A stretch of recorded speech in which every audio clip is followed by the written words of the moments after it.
दोस्तों नमस्कार, हाजिर है एक बार फिर से आज की बड़ी और ताजा खबरों के साथ। बस आपसे निवेदन है, कृपया वीडियो को लाइक कर दें, चैनल को सब्सक्राइब कर लें और घंटी बटन जरूर दबा दें। ये पहली बड़ी खबर है, अर्पिता मुखर्जी के एक और ठिकाने से बड़ी मात्रा में रकम जब्त, गिनने के लिए मंगाई गई मशीनें। ये आपको बता दें कि पश्चिम बंगाल में स्कूल भर्ती घोटाले के मामले में केंद्रीय एजेंसी ईडी का एक्शन लगातार जारी है। आज भी प्रवर्तन निदेशालय के अधिकारियों ने मंत्री पार्थ चटर्जी की करीबी अर्पिता मुखर्जी के कोलकाता के बेलघरिया स्थित फ्लैट पर छापेमारी की। इस दौरान बड़ी मात्रा में कैश की बरामदगी हुई है। आपको बता दें कि नोटों को गिनने के लिए 5 बैंक अधिकारियों को बुलाया गया है, साथ ही कैश गिनने की मशीनों को भी मंगाया गया है। कितने रुपए मिले हैं इस बात का खुलासा अभी तक नहीं किया गया है। सूत्रों के मुताबिक प्रॉपर्टी के दस्तावेज भी बरामद किए गए हैं।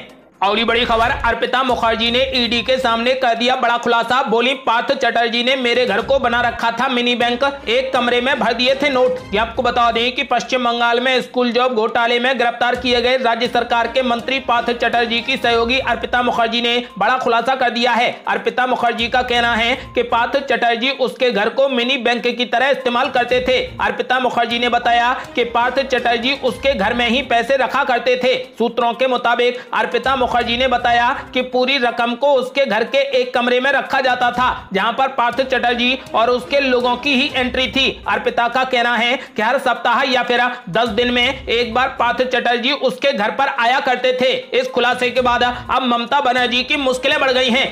और बड़ी खबर, मुख्यमंत्री ममता बनर्जी ने मीडिया और भाजपा पर बोला बड़ा हमला, कहा 2024 में हार जाएगी बीजेपी। ये आपको बता दें कि स्कूल भर्ती घोटाले के सिलसिले में अपने कैबिनेट सहयोगी एवं तृणमूल कांग्रेस के वरिष्ठ नेता पार्थ चटर्जी को ईडी द्वारा गिरफ्तार किए जाने के कुछ दिनों के बाद पश्चिम बंगाल की मुख्यमंत्री ममता बनर्जी ने मीडिया और भाजपा पर जमकर निशाना साधा है। उन्होंने कहा कि मीडिया ट्रायल कंगारू अदालत की तरह हो रहा है। उन्होंने ये भी दावा किया है कि भाजपा 2024 में लोकसभा चुनाव हार जाएगी। उन्होंने बुधवार को पार्टी के खिलाफ दुर्भावनापूर्ण अभियान शुरू करने के लिए मीडिया को आड़े हाथों लिया है। ममता बनर्जी ने साथ ही इस बात पर जोर भी दिया है कि अदालत द्वारा किसी को दोषी ठहराए जाने के बाद दंडित किया जाना चाहिए, लेकिन जांच एजेंसियों का इस्तेमाल राजनीतिक दलों को बदनाम करने के लिए नहीं किया जाना चाहिए। टीटागढ़ बैगन्स के कार्यक्रम को संबोधित करते हुए ममता बनर्जी ने घोटाले में मीडिया ट्रायल की निंदा की है। ममता बनर्जी ने कहा कि जब आप एक बड़ा संस्थान चलाते हैं तो गलतियां हो सकती हैं। यदि किसी ने कोई गलती की है और वो कानूनी रूप से साबित हो गया है तो उसे दंडित किया जाना चाहिए, लेकिन मैं किसी भी दुर्भावनापूर्ण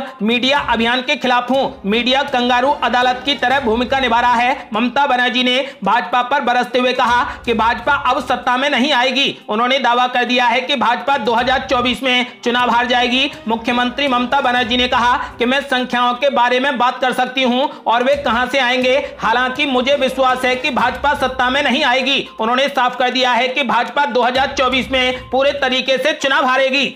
और बड़ी खबर, बीजेपी नेता मिथुन चक्रवर्ती ने कर दिया बड़ा दावा। बोले, टीएमसी के 38 विधायक हमारे संपर्क में, बंगाल में मची खलबली। आपको बता दें कि पश्चिम बंगाल में बीजेपी नेता मिथुन चक्रवर्ती ने बड़ा दावा किया है। उन्होंने कहा कि क्या आप ब्रेकिंग न्यूज सुनना चाहते हैं? इस समय 38 टीएमसी विधायकों के हमारे साथ बहुत अच्छे संबंध हैं, जिनमें से 21 सीधे हमारे संपर्क में हैं। कोलकाता में बीजेपी विधायकों के साथ बैठक के बाद प्रेस कॉन्फ्रेंस में मिथुन चक्रवर्ती ने कहा कि बंगाल में 2021 का विधानसभा चुनाव जबरदस्ती जीता गया। अगर फिर से निष्पक्ष चुनाव होते हैं तो बीजेपी की जीत सुनिश्चित है। मिथुन चक्रवर्ती ने यह भी कहा कि बीजेपी को एंटी मुस्लिम बताना सिर्फ साजिश है, जबकि असल में ऐसा कुछ नहीं है। मिथुन ने कहा कि बीजेपी को मुस्लिमों के खिलाफ बताया जाता है, लेकिन ऐसा क्यों? देश के 3 बड़े सुपरस्टार सलमान खान, शाहरुख खान और आमिर खान मुस्लिम हैं। यह कैसे मुमकिन हुआ? 18 राज्यों में बीजेपी की सरकार है। अगर बीजेपी मुस्लिम स्टार से नफरत करती और हिंदू उनको प्यार नहीं करते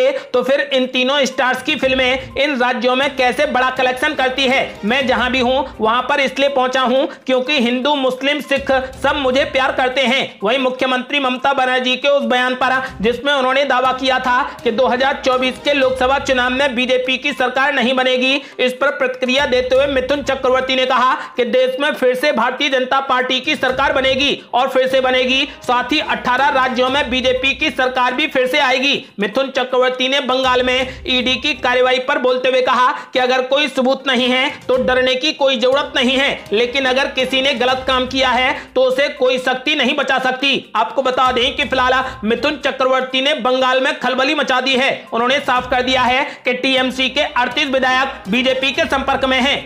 अगली बड़ी खबर, 3 दिन 12 घंटे 100 से ज्यादा सवाल, सोनिया गांधी से खत्म हुई ईडी की पूछताछ। आपको बता दें कि कांग्रेस की अंतरिम अध्यक्ष सोनिया गांधी से ईडी की पूछताछ पूरी हो चुकी है। नेशनल हेराल्ड मामले में तीसरे दिन कांग्रेस प्रमुख से करीब 3 घंटे तक सवाल पूछे गए। खबर है कि अगला समन जारी होने तक उन्हें केंद्रीय जांच एजेंसी के सामने पेश नहीं होना होगा। खबर है कि जांच एजेंसी ने 3 दिनों के दौरान करीब 12 घंटों में सोनिया गांधी से 100 से ज्यादा सवाल पूछे हैं। सोनिया गांधी बुधवार को करीब 3 घंटे की पूछताछ के बाद ईडी दफ्तर से निकल चुकी हैं। आपको बता दें कि मीडिया रिपोर्ट्स के मुताबिक उन्हें आगे पेशी पर नहीं बुलाया जाएगा। हालांकि रिपोर्ट्स में सूत्रों के हवाले से यह भी कहा जा रहा है कि जांच एजेंसी जरूरत पड़ने पर समन जारी कर सकती है।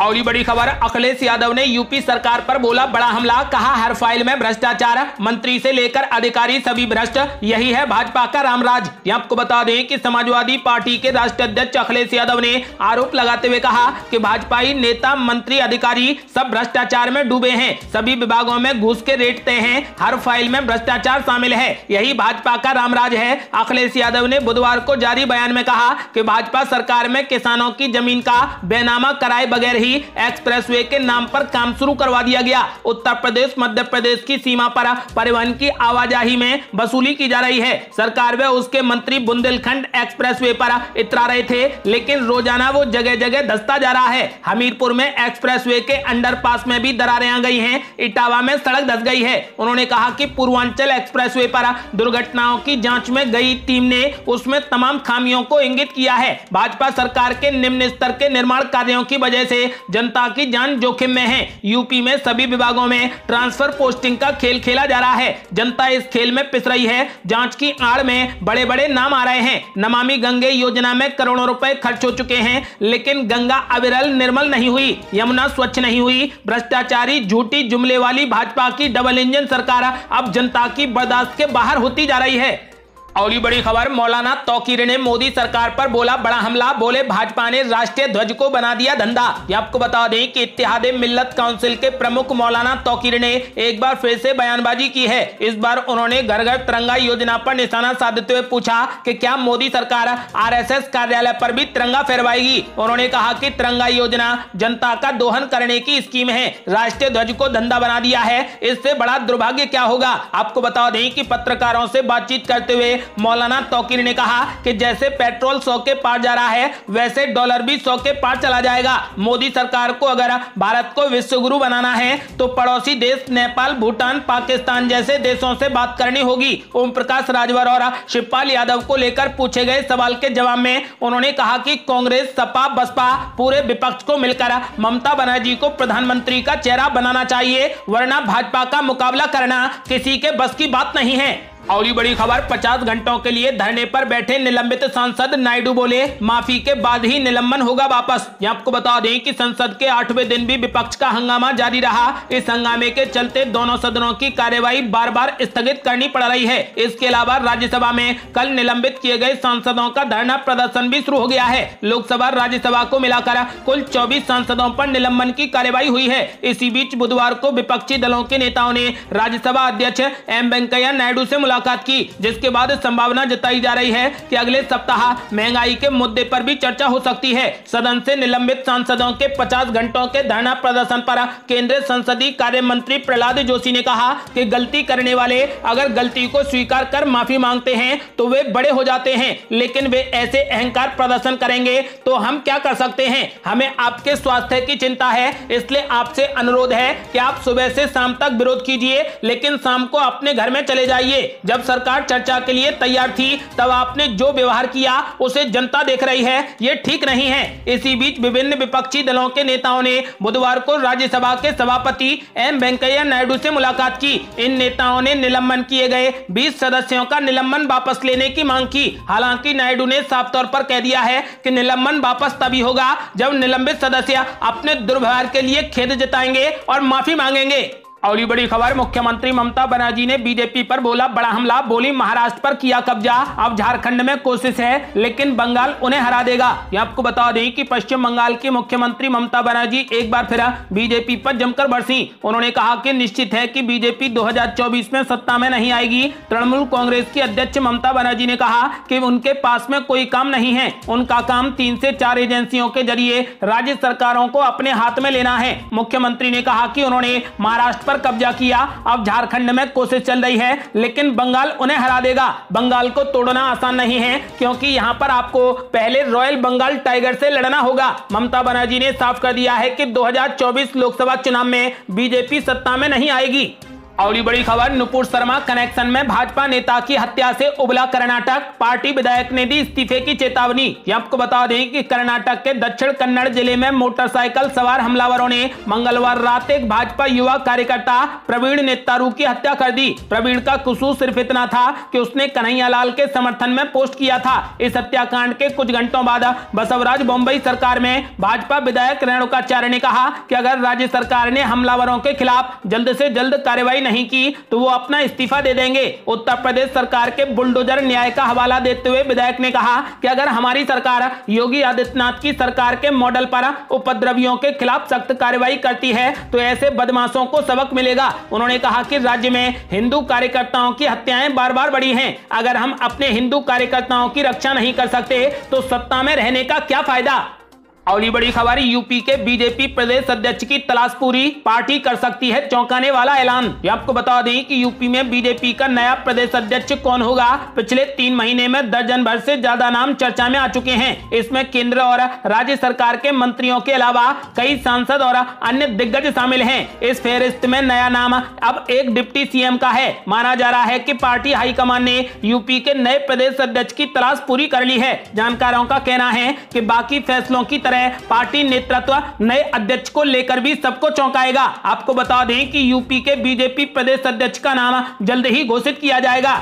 और ये बड़ी खबर, शिंदे फडणवीस सरकार का बड़ा फैसला, महाराष्ट्र में प्लास्टिक कोडेड व लेमिनेटेड उत्पादों पर लगा प्रतिबंध। ये आपको बता दें कि महाराष्ट्र में एक बार इस्तेमाल कर फेंकने वाले कप प्लेट जैसे प्लास्टिक कोडेड और लेमिनेटेड उत्पाद बुधवार से प्रतिबंधित कर दिए गए हैं। आपको बता दें कि ये जानकारी महाराष्ट्र सरकार के एक आधिकारिक विज्ञप्ति से मिली है। वर्तमान में राज्य में सिंगल यूज प्लास्टिक में कप प्लेट, कटोरी, चम्मच, कंटेनर का उपयोग प्रतिबंध है। हालांकि बाजार में प्लास्टिक कोडेड या फिर लेमिनेटेड उत्पादों का प्रमुखता से उपयोग किया जाता है। यह निर्णय महाराष्ट्र के मुख्यमंत्री एकनाथ शिंदे द्वारा मंगलवार को बुलाई गई एक बैठक में लिया गया है। महाराष्ट्र ने पहले ही सिंगल यूज वाली प्लास्टिक वस्तुओं पर प्रतिबंध लगा दिया है, लेकिन यह देखा गया है कि एक बार इस्तेमाल करके फेंकने वाले कप प्लेट आदि और प्लास्टिक कोडेड या लेमिनेटेड वाले अन्य उत्पाद बेचे जा रहे थे। ये उत्पाद कचरे को बढ़ा रहे थे। आपको बता दें कि फिलहाल अब इस पर रोक लगा दी गई है। और ये बड़ी खबर, चित्रकूट में बनेगी 2024 लोकसभा चुनाव की रणनीति। 29 जुलाई से बीजेपी का 3 दिवसीय मंथन शिविर। आपको बता दें कि फिलहाल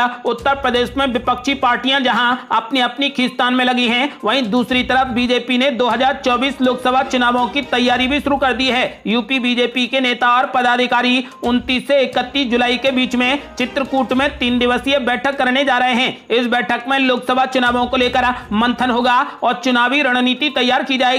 पार्टी सूत्रों के अनुसार बैठक में बीजेपी के राष्ट्रीय प्रमुख जेपी नड्डा, राष्ट्रीय संगठन महासचिव बीएल संतोष और पी मुरलीधर राव, स्वदेशी जागरण मंच के राष्ट्रीय संयोजक और आरएसएस की आर्थिक और सांस्कृतिक शाखा के सदस्य भी शामिल होंगे। और ये बड़ी खबर, सोनिया गांधी से ईडी की पूछताछ पर बोले गुलाम नबी आजाद, जंग में औरत और बीमार पर हाथ नहीं उठाते थे बादशाह। ये आपको बता दें कि कांग्रेस के वरिष्ठ नेता गुलाम नबी आजाद पार्टी में नई जिम्मेदारी के बाद रंग में आ गए हैं। सोनिया गांधी से ईडी की पूछताछ के तीसरे दिन प्रेस कॉन्फ्रेंस में आजाद ने प्रधानमंत्री नरेंद्र मोदी पर सीधा हमला बोला। उन्होंने कहा कि सोनिया गांधी बीमार हैं, उन्हें इस तरीके से परेशान नहीं किया जाना चाहिए। आजाद ने आगे कहा कि पुराने वक्त में जंगों के उसूल हुआ करते थे, उस वक्त बादशाह अपनी सेना से कहते थे कि बीमार और औरतों पर हाथ नहीं उठाना चाहिए। नेशनल हेराल्ड मनी लॉन्ड्रिंग मामले में प्रवर्तन निदेशालय द्वारा तीसरे दिन सोनिया गांधी से पूछताछ की गई। इस दौरान कांग्रेस नेताओं से लेकर कार्यकर्ताओं ने मंच और सड़क पर मोदी सरकार के खिलाफ जमकर प्रदर्शन किया। कई कांग्रेसी सांसदों ने पुलिस को अपनी गिरफ्तारी दी। उधर प्रेस कॉन्फ्रेंस करते हुए पार्टी के वरिष्ठ नेता और G23 ग्रुप के मेंबर गुलाम नबी आजाद भी सोनिया गांधी के पक्ष में खड़े नजर आए। ये थी अब तक की बेहद बड़ी खबरें। यदि आप भी चाहते हैं कि भारत जल्द से जल्द कोविड मुक्त हो जाए तो इस वीडियो को लाइक कर अपनी राय हमें कमेंट बॉक्स में जरूर दें। यदि आपने अभी तक हमारे चैनल को सब्सक्राइब नहीं किया है तो कृपया चैनल को सब्सक्राइब कर घंटी बटन जरूर दबा दें। जल्दी मिलते हैं बड़ी अपडेट के साथ, तब तक के लिए जय हिंद, जय भारत।